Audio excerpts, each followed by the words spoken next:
right, hello and welcome to the Should Be Known podcast, episode number 2, Religious Self-Justification and Self-Deception. I was thinking as I read that title that it sounds, well, exciting for one thing. I'm glad you're here.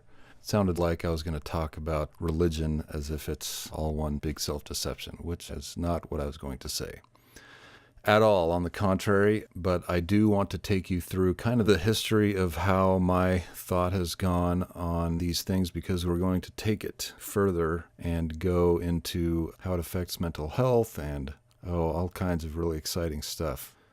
So, religious self-justification and self-deception, what I mean is the more you discredit religious authority in your mind, the less obligated you feel to abide by that religious authority.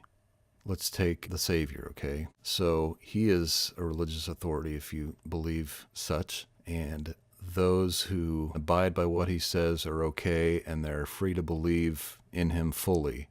But the moment that you discredit him in your mind, let's put it in this order, if you discredit him in your mind as not what he said he was, then you, in your mind, are less obligated to do what he says, right? You can see that, right? It's almost a self-evident thing to me. If you, in your mind, discredit Christ, you feel less obligated to follow him, right? You could almost reverse that.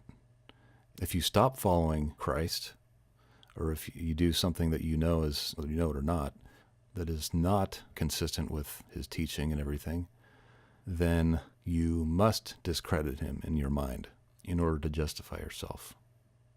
You see that, right? So the way I saw it as kind of a adolescent, saw it in some people who were close to me in my life, I saw them discrediting persons and ideas that to me came from Christ. If Christ has servants on the earth, if that truth, independent truth, and that religious authority exist, then if you go against that, don't abide by it, then you really have to discredit it at the same time. I'm going in the reverse order here again. It's really, what I mean by the reverse order is, are we discrediting the truth and the authority of God and then not doing what we know we're supposed to?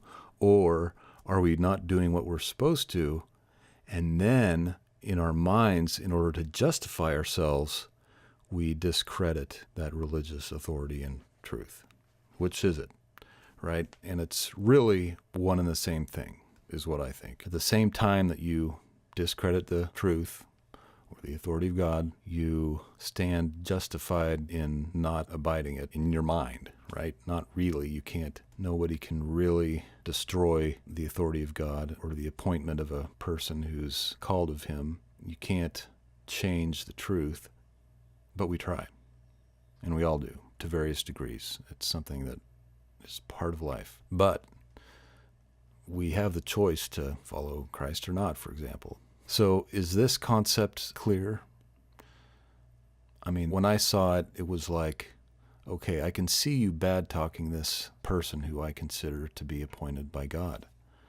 I can see you bad-talking that person, discrediting what they're saying, focusing on their imperfections or whatever you need to do to discredit them. And it makes sense to me that you're doing that. I mean, why would you do that? Why would you care?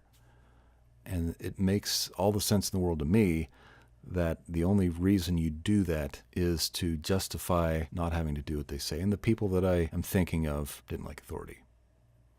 And we should definitely question everything, question authority and everything, but there's such a thing as getting a true witness and testimony of the truth and knowing that and then going on that and holding on to that. Some would argue that, no, you have to question everything every second. No, you don't. You can learn something that's true and know it's true. You don't have to question it every second. Yes, we should always question our assumptions, but not always. Okay, you have to have some. I have 2 minors. I'm not bragging. I stayed in school a little too long, but one of them is logic. And I'm not maybe the best logician, but I do understand that everything we think is kind of related, and the logic we use is all kind of related to each other, and we operate under assumptions. certain principles, and then there are things that follow from those, right? That's just basic logic. And so the things that we're going to discuss, there are certain principles that those things depend on. And I'm kind of talking about those. But you can do this discussion without talking about those. It'll just be a little hollow. I'll just have to say, either I'll have to say there's an independent truth, which at least the Christians maybe will be with me on that, or other religious people, or maybe other people. There's an independent truth, and if we go against that truth, we self-deceive in order to justify ourselves, or the reverse, like I said. If we deceive ourselves in a way that justifies ourselves, then we can do whatever we want, contrary to that truth. If we don't believe together that there's an independent truth, then we're even more in trouble. We can't even hardly have this discussion, right? Because we're going to talk about in an upcoming episode where that truth comes from. But at least lots of people might be with me, even if I just say there's an independent truth. And if you go against it, blah, blah, blah, blah. But it's better to know where it comes from, how that truth originates, and how we all know it. I mean, how do we all know it? We'll go into that, because we don't even have to know what that truth is for us to exhibit the behaviors of justifying ourselves for something that, do we not know it? Why are we justifying ourselves? We look in the world and you observe this justification, and the person doesn't even know the truth. And the answer is, well, they actually do know the truth. And it's through this that we'll discuss. I'm keeping it a secret, not really. All right. Well, this has been a fun discussion, right? So this lays the bedrock for the idea of self-justification and self-deception. And that's all I'm trying to do. It's all we're trying to do. Well, I feel like a little music, don't you? Let's play some. Thanks for hanging with me, and as always, I would invite your comments and feedback and everything. Have a great day, and here's a little outro music.